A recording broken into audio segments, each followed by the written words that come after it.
my name is Lynn, and I'm a certified humane education specialist here at the Humane Society of San Bernardino in San Bernardino, California. And visiting with us today is Humane Officer Mike. And Mike is going to tell us a little bit about his job and what he does here at the Humane Society. So, Officer Mike, what do you do during the day? Well, basically my job here at the Humane Society is to make sure that all animals, it doesn't matter what kind, be it a small animal like a hamster or a rabbit, all the way up to a horse or some, even like cows or farm animals, are taken care of according to California state law. So we make sure that all animals are treated accordingly under the law and that they're provided adequate shelter, food, water, and veterinary care provided when necessary. I remember I was talking with another humane officer, and they were talking how once they went out on a call and there were some alligators and some crocodiles and some lions and some tigers. They actually had little baby cubs that were living up in their attic. So you truly do take care of all animals. What made you decide to become a humane officer? Were you always a humane officer? No, I haven't always been a humane officer. Before this job, I worked over at animal control, so I was an animal control officer for several years. And again, I got into this field because I like working with animals. I think animals are great. I think it's interesting and it's awesome to work with them. So being an animal control officer, you're usually out doing barking dog complaints, loose animal complaints. I wanted to do something a little bit more and actually make a difference. So when the opportunity arose here at the Humane Society, I came to work here, and basically what I do throughout the day, and as you said, you know, we deal with some pretty crazy stuff. I get to do all kinds of animals. I get to take care of them. I get to handle them. Sometimes I get to do things other people don't ever get to do in their life. Like you said, alligators, crazy exotic animals. It's not usually the norm, but we do get to deal with those, and it's really fun dealing with the animals. What type of education was required of you to be a humane officer? Well, this is very important. We have to complete grade school, junior high, high school, and then you'll need to get college. So a lot of what we do is basically we're like detectives. So we have to do a lot of stuff that involves criminal justice. So if you have a bachelor's degree in criminal justice, that's going to be great. It's really important though that you finish school, because everything I do in this job every single day is writing reports, it's dealing with other agencies, dealing with a supervisor that needs to know what I'm doing and making sure that I'm doing things right and legally. So I have to write reports every day, and everything I've learned all the way, again, from elementary school all the way up through high school and college helps me every single day of this job. If someone wanted to be a humane officer, what advice would you be giving them? Well, the first thing you obviously want to like animals, because as we've stated earlier, you're going to be dealing with all kinds of animals. No day is going to be the same. You never know if you're going to be dealing with dogs and cats or alligators or tigers, and thank goodness we don't have to deal with that kind of stuff too often. But you have to like animals, and dealing with animals isn't always the fun part, getting to hold them and play with them and release them when it's time if it's a wild animal. It's also caring for them when they're in your custody. If we have to seize an animal, and it doesn't matter what kind it is, we're the ones that are going to be taking care of that animal for its time here at the Humane Society.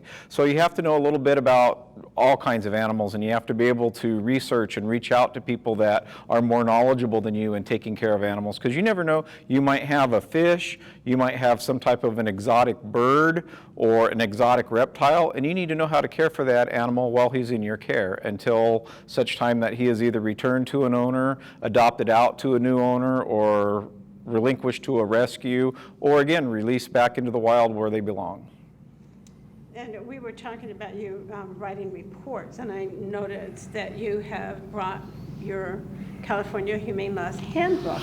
So of course, you know, they really need to pay attention when they're reading, because if they ever wanted to be a humane officer or an animal control officer, they would need to be able to read all those laws that are in that book. Yes, this book, Lynn, is like 700 and some pages long. I believe it's like 730 pages long. And there's no way that you could know everything that's in this book. There's no way I can memorize it and know everything right off the bat at a snap of a finger.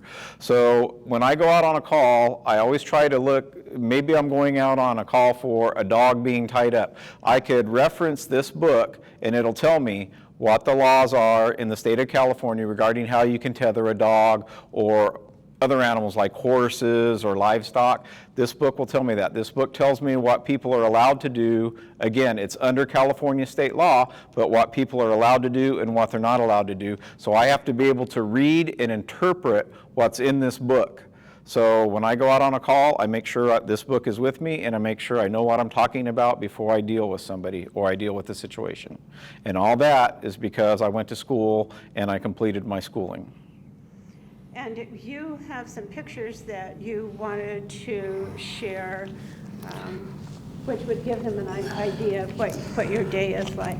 Yes, again, I'm going to show some pictures and I believe they'll be available for PowerPoint later on, so if you can't make them out, we'll provide you with a PowerPoint of the pictures.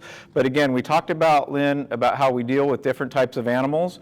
So sometimes, and not every day, but sometimes when we come to work, we might get calls for things like livestock. And livestock are usually farm animals like horses, cows, sheep, chickens, things like that. So this one happens to be a pig, and her name is Petunia. And what happened is somebody got this little pig thinking it was a potbelly pig, and she was all cute and small and cuddly, and then she grew up to be about 60 pounds. So that's quite a bit bigger than a little pig like Piglet.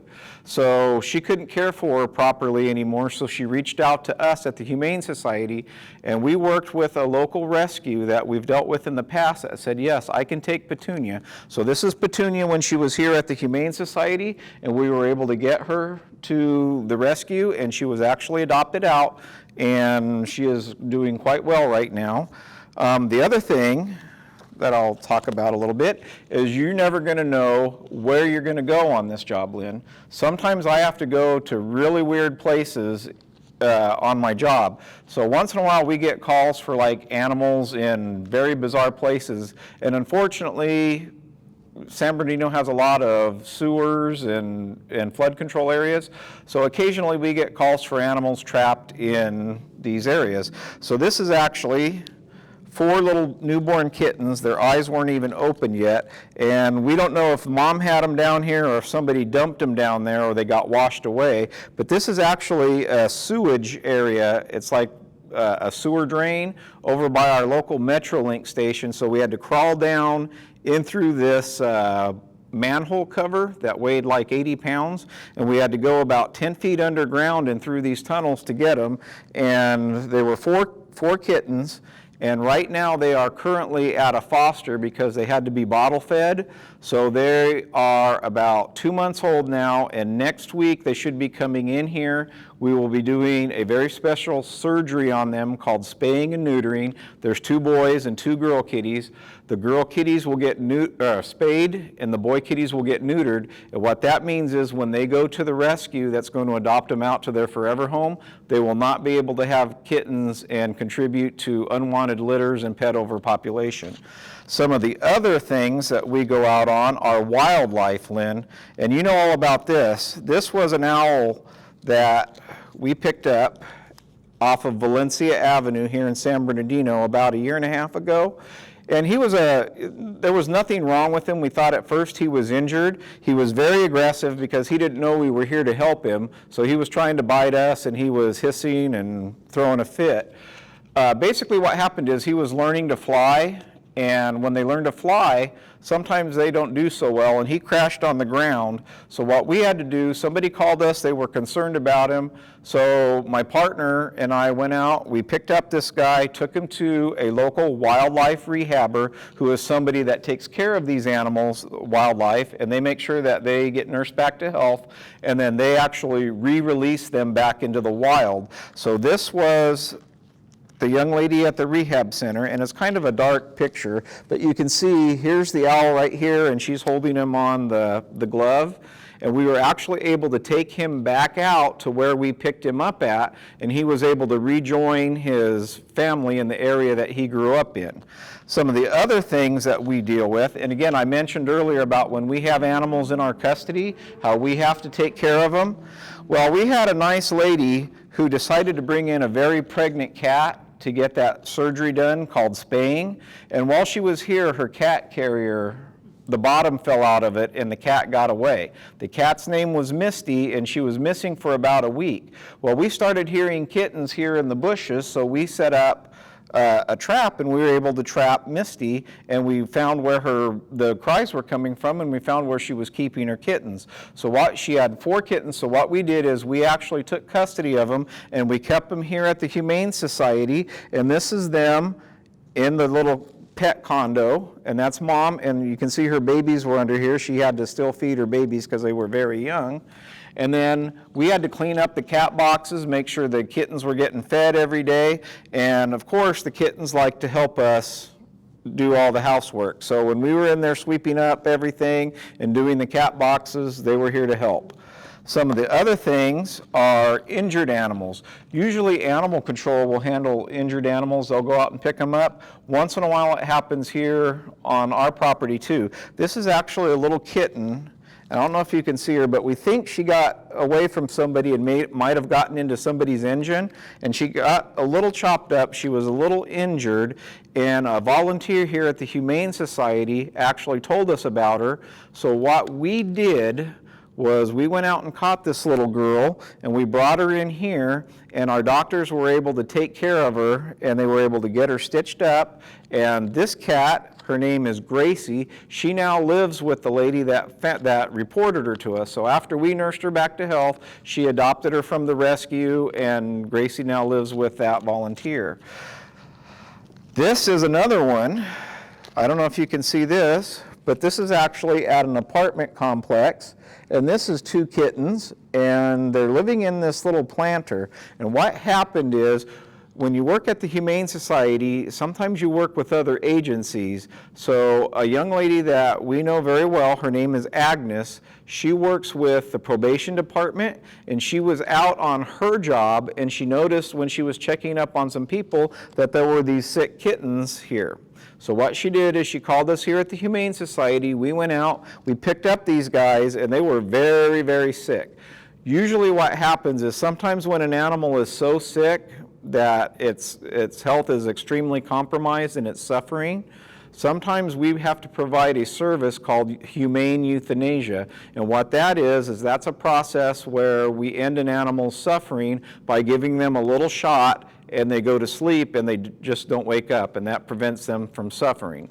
That's what we thought we were going to have to do with these guys. They were so sick, but Agnes fell in love with them when she was there when we were picking them up. So she decided she wanted to give them a home. So again, she treated them. They were treated here at the Humane Society. It took about a month to nurse them back to health. And Agnes has had these 2 guys for, I'm going to say, about a year now. Sometimes a big problem we have is when wildlife encroaches on people that are living in the suburbs. You might drive out and you might see raccoons or possums or even coyotes. Well, sometimes these guys, like these 2 possums, they like to hang out and hide in places like tool sheds, and in this case, it's an empty flower pot. So again, somebody found these 2 guys living in their flower pot, and they were scared. They actually thought they were big old rats. So we went out, we picked these guys up, we kept them here overnight, made sure that they were nice and healthy. We called a local rehabber, asked them where we should relocate them. We were told, and these 2 guys were released. And this was about maybe 4 or 5 years ago, so it was a while ago. And of course, the thing that's most important to me is when we can help an animal that is in really bad need of help. And this is one of our kind of celebrity animals here at the Humane Society. He's been with us for going on just over 10 years, as a matter of fact. This was a dog named, at the time, I believe his name was Buddy, and I don't know if you can see him, but he's kind of a hot mess here. This is him, and this is the lady that brought him out, and he's actually missing his leg. I don't know if you can see that, but that is his leg bone sticking out. What had happened was Lucky had been attacked by another dog. He hadn't been given any veterinary care, and the lady that owned him just put him in the garage and tried to put some medicine on him, but it wasn't working. She never took him to a veterinarian. She never took him to animal control to surrender him. She did claim he was a stray, but she took responsibility for this dog by bringing him into her home. So it's her responsibility, again, under California state law, to provide care for this dog, which she did not do. We went out there, this is what we were showed. It's obvious he's very underweight, he was very skinny, he was very matted. So we seized this dog, we brought him to the Humane Society where he was nursed back to health. The rest of the leg was amputated. He was in need of a home and in need of care while he recuperated. So the Humane Society asked my family and I if we could take care of the dog for the couple weeks while he recuperated.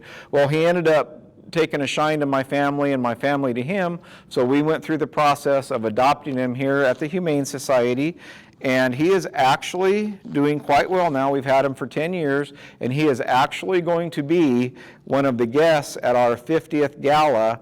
I believe it's coming up in January to celebrate the Humane Society's 50th anniversary. So this is Lucky today, and that's him in his tuxedo. So if you guys can see that, he's getting all ready for the gala, and we hope to see you there, and we hope you come out and support us.